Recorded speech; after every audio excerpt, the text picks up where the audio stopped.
Hi guys! Yes, may dumatay tayong items for today. Yeah. May kabigatan. Tcharan!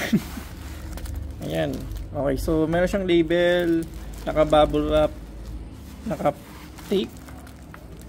So, buksan natin. Pero feeling ko, mabasa-basa siya. Mabasa-basa. Ayun ko ba basa-basa.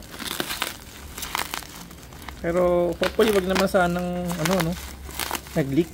Wala sanang leak. Pero naka-plastic naman siya ng todo no?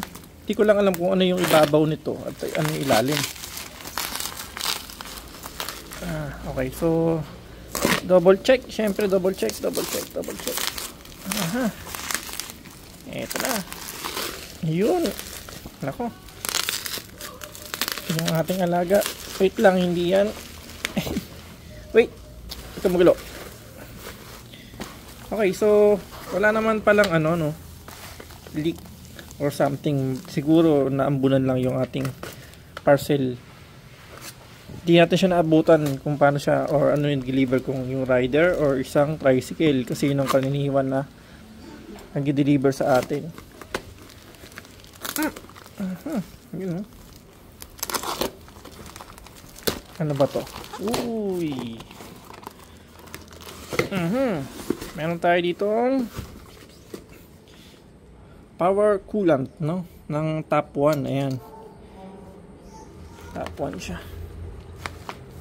May leak ba? Wala naman, no? Parang may leak ba to? Wala naman po siguro. Wala naman. So, coolant po siya. Ayan. Nakalagay naman. So, kung original nga ba ta? Original siya. Tingnan nyo lang po kung original na top 1 talaga siya, no? Pero meron siyang QR code. May pinaka serial number siguro to, no? Tapos ayan, California Power 1. Ayan, yung ilalim po niya. Ayan na.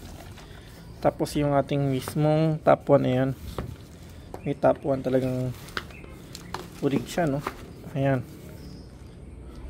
Power coolant po, ayan. Okay, so advanced cooling system, anti-rust additive, long life formula, temperature fighting agent, 4 liters. Ayan, so nakalagay naman din po kung anong kulay ito, panigurado kasi green. Ayan, so green po siya, no?